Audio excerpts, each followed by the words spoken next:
I've seen a lot of people talk about fascism, but I haven't seen a lot of people actually explaining what fascism is. There are two commonly held ideas about what fascism is, and both of them happen to coincidentally have 14 points. One was created by Umberto Eco, the other was created by Dr. Lawrence Britt. So let's go through both of these checklists. I'm going to start with Lawrence Britt because I think the language is a little easier to understand as an American. We're going to get into it. As we go through these things, try to think about examples you have seen in our life, if you're an American in particular, in our country. And try to think outside of the commonly held narratives that we are fed. Try to think about things that might have been existing fascism around you all along that you didn't notice because it felt normal or commonplace to you. This is the stuff that I think really starts to mess with people's heads. We get super indoctrinated into a system and we fail to see that maybe it's not so great because to us it just feels normal. Okay, starting off with the Brit list. The first one is powerful and continuing nationalism. Patriotic mottos, slogans, symbols, songs, other paraphernalia. Flags are seen everywhere. Flag symbols on clothing and in public displays. Who else remembers having to do the Pledge of Allegiance to the flag every single day in school growing up? Number 2 is disdain for the recognition of human rights. Of enemies and the need for security, the people in fascist regimes are persuaded that human rights can be ignored in certain cases because of need. The people tend to look the other way or even approve of torture, summary executions, assassinations, long incarceration of prisoners, etc. This is rhetoric that I heard a lot in the early 2000s when we were talking about the war on terror and the vast amounts of torture cases that were perpetrated under Dick Cheney's leadership. And we hear today when talking about the genocide in Palestine. Not to mention the mass incarceration of disproportionately people of color and on seemingly minor offenses or wrongful convictions based on race. Remember, Nixon said he knew he couldn't make it illegal to be a hippie or be black, so he just decided to make drugs illegal, and that was a way to criminalize both. Number 3, identification of enemies or scapegoats as a unifying cause. This is something we see in our foreign policy all the time. That man over there in that country is a big bad man, and we all need to rally together to try to defeat him at whatever cost. The people are rallied into a unifying patriotic frenzy over the need to eliminate a perceived common threat. Terrorists, that was a big one from my youth. Racial, ethnic, or religious minorities. Commies. People always forget this, but that first poem that's like, first they came for the blah blahs, and then when they came for me, there was nobody left to speak up for me. The first line of that is, first they came for the communists, by the way, and I didn't say anything because I wasn't a communist. Okay, number 4, supremacy of the military. Who remembers a certain presidential candidate saying that the most important thing we could do as a country is have the most lethal military in the world? This is actually an ideology that is backed up by both of our primary political parties. Our military spending is so extreme that the last time I checked, it was more than the military budgets of the next 10 largest countries' militaries added together. Even when there are widespread domestic problems, the military is given a disproportionate amount of government funding. And the domestic agenda is neglected. The current U.S. military budget is around $916 billion, I believe. It would cost between $20 and $25 billion per year, estimated to eliminate hunger and homelessness in the USA. Meaning we could cut our military budget by 5%, still have the most funded military budget on the planet, and we would not have hunger or homelessness in the United States anymore. Just putting that out there.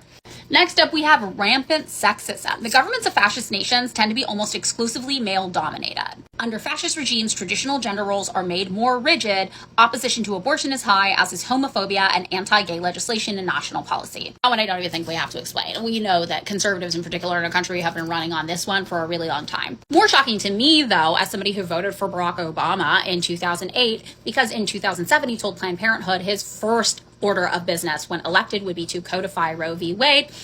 In 2009, after being elected, he said he actually wasn't going to do that because that was not a priority. Very cool. Very cool country we have here. Nice.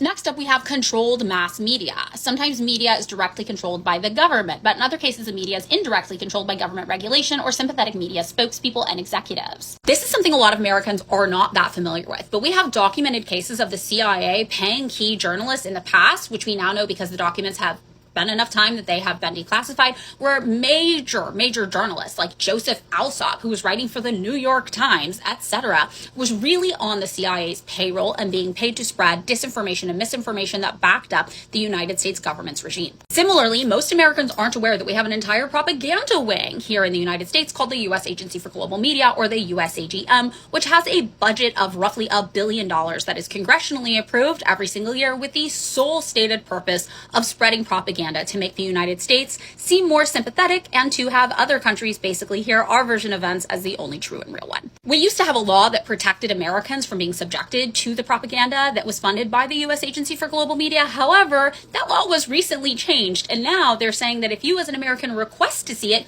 you can. And what counts as a request? Well, maybe just visiting a website that you didn't happen to know was a propaganda website.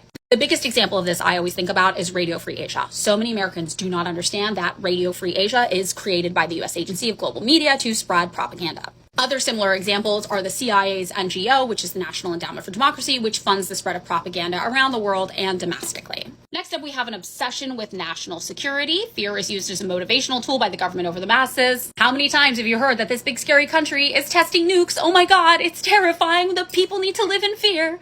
Without any mention of how many nuclear weapons we have here in the United States and how many military bases we have around and in other countries around the globe.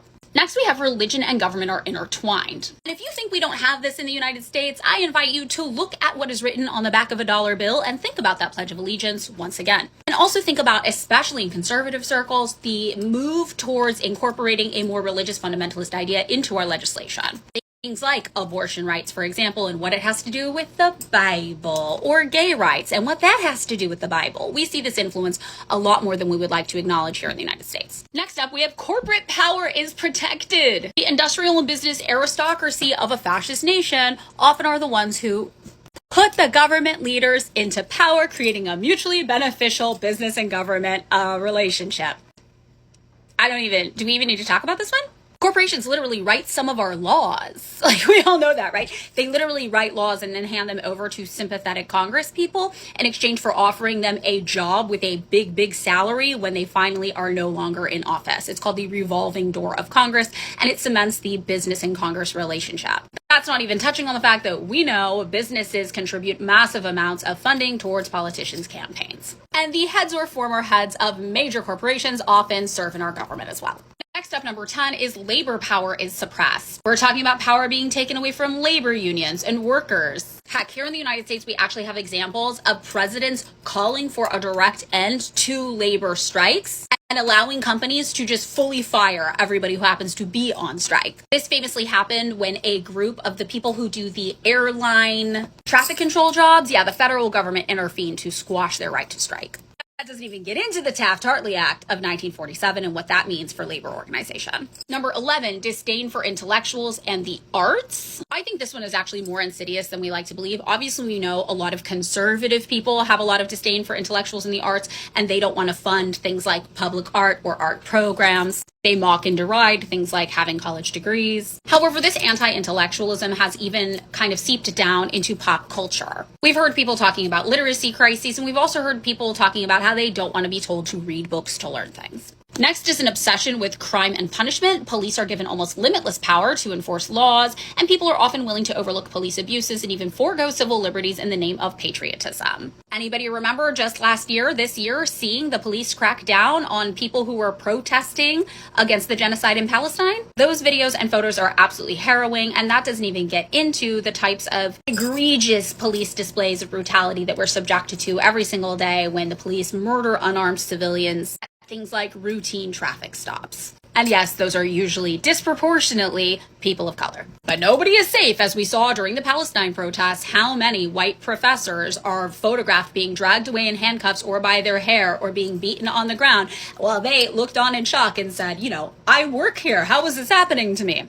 Can affect everybody, but definitely disproportionately affects people of color who have been under the Nixon administration deemed to be an enemy of the state. Next, we have rampant cronyism and corruption. Fascist regimes almost always are governed by groups of friends and associates who appoint each other to government positions and use governmental power and authority to protect their friends from accountability. Presidential pardons, corporate bailouts. The president's cabinet appointees are basically all of his buddies in the end. I think we all know that. And last is fraudulent elections. Sometimes elections are manipulated by smear campaigns against opposition candidates or the use of legislation to control voting numbers or political district boundaries. That would be things like gerrymandering, which we experience here in the United States, laws about who can vote. For example, convicted felons in many states aren't allowed to vote. Democrats and Republicans, the two-party system, suing to keep third-party candidates off of ballots. So this is part 1, and I'm going to make a part 2 video that gets into Umberto Eco's definition of fascism. We'll see some similarities, but we'll also see the language is a lot different. This is part 2 of a conversation we're having about exactly what is fascism. The first video, we used the definition of fascism as according to Dr. Lawrence Britt, and in this one we are going to take a look at the Umberto Eco definition of fascism. As we go through these, as with the first video, try to keep in mind your experiences, especially as an American moving through the world, and think about things that might be overt displays of fascism that we have taken to be so commonplace that we don't even notice anything is out of order. Let's get into it by looking at the 14 points of fascism as laid out by Umberto Eco. Number 1 is the cult of tradition. This is something that I think we as Americans are really exposed to, especially lately, when it comes to things like trad wife phenomenons, right? We yearn to return to a simpler time where you could live on a farm and get chickens. The second is a rejection of modernism. The reference points here is of the Enlightenment and the Age of Reason. That's had to do with more modern ways of thinking, right? And I think this ties in with a rejection of science on the whole. The third is the cult of action for action's sake, taking action without any previous reflection. Thinking is a form of emasculation. So this is kind of just like do a violent act, don't consider it too much. Doing something is better than trying to do the right thing. Number 4, disagreement is treason. Anybody with ideas that goes against the mainstream talking points we encounter in society is considered somehow treasonous, unpatriotic, doing something that is bad for the rest of the group. And we're not necessarily talking about people who are like, I disagree that that group of human beings should be considered human, have human rights. I think we should kill them all. Right now, like that's not what we're talking about here. We're talking about things like, I think there's a different way to solve this problem. Anything that brings about new information that might encourage people to think about things a little differently. And that brings us to the fear of difference. Anybody who has a different set of beliefs, who has a different background, a different ethnicity, a different religion, a different race is perceived as some sort of enemy, an outsider sent to threaten the well-being of everybody else within the in-group. These are things like racism, Islamophobia, homophobia, but also, again, things like political enemies. For example, the communists are bad and they are going to be a threat existentially to our well-being. Next up, we have an appeal to social frustration. The types of people who show up to try to take advantage of very real problems people experience, like class suffering from an economic crisis or feelings of political humiliation. I think this form of populism that somehow, in particular, Donald Trump managed to tap into is a very common thing that we don't think about that often. And this ties in with the fear of the other, especially in conservative circles. The way this manifests is that people are like, we know you are struggling. It's probably because of this other marginalized group, and definitely not us, the power structure. Next is the obsession with a plot. This ties in with a lot of the TrueAnon or BlueAnon type thinking we experience. There is a secret plot of people who are out to harm you. Things that actually are just random occurrences are not at all random, and they are tied together in a general greater narrative. We also talk about how this has a lot to do with xenophobia, the fear of the outsiders. Is this really an innocuous thing, or is it a secret Chinese, Russian, Iranian plot? This is something I think that both the Democrats and the Republicans in our country utilize a lot of. There are secret stories happening everywhere, and you are smart enough to see them. Very conspiratorial thinking that only furthers to insulate you into your government, your statehood, right? And rely on them fully for protection from the imagined outsiders trying to do you wrong.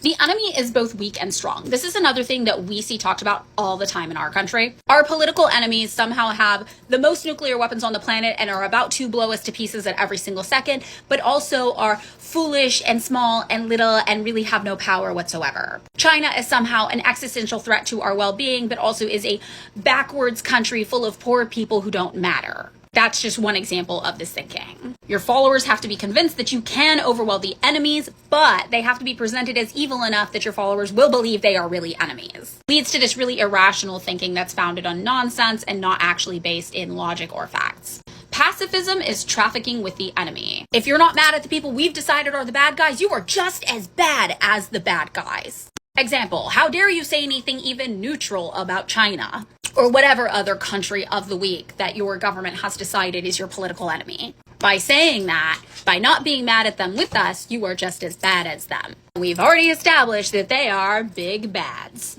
Next up is everybody is educated to become a hero. The cult of heroism is strictly linked with the cult of death. I think the way we see this manifest the most commonly is with our military indoctrination. Anybody who grew up in a poor area in the United States has definitely been exposed to this idea that it is glorious to fight and die for your country, that the most valuable thing you could do, especially as a poor person, is join the military and give your life up to a greater cause. That feeds into the next one, which is machismo and weaponry. This is the idea of weaponry as a phallic exercise. I think this one's pretty self-explanatory, and as an American, we've all seen examples of this all day long. Next is selective populism. The emotional response of a selected group of citizens is presented and accepted as the voice of the people. Rather than representing the interests of the entire group of people, or even acknowledging that the interests of an entire group of people are varied and diverse and require some nuance to parse, a small group of people have their concerns upheld as the paramount concerns for everybody to take seriously, and all political strategy is circled around that. This, I think, also often manifests in throwing the rights of some people under the bus to uphold and protect the rights of other people. And then the last one is the idea of newspeak.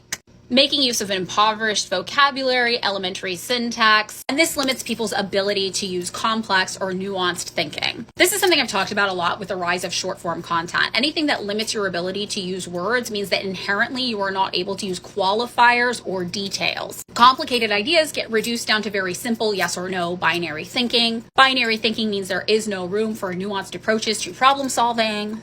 Binary and black and white thinking then becomes the norm, and people are pushed into specific groups that are pitted as being in opposition to each other, when at the end of the day, they usually have the same common core interests. It's just the manifestations of them tend to be more complicated. And the use of language removes those complications and further simplifies their actual perspectives to make them appear to be at odds with each other. I personally think it's very important for us to all understand these elements of fascism so we can call them out when we see them in the world around us. And not just new elements as they emerge, but the elements that maybe we've gotten so used to we didn't even realize it was fascism all along.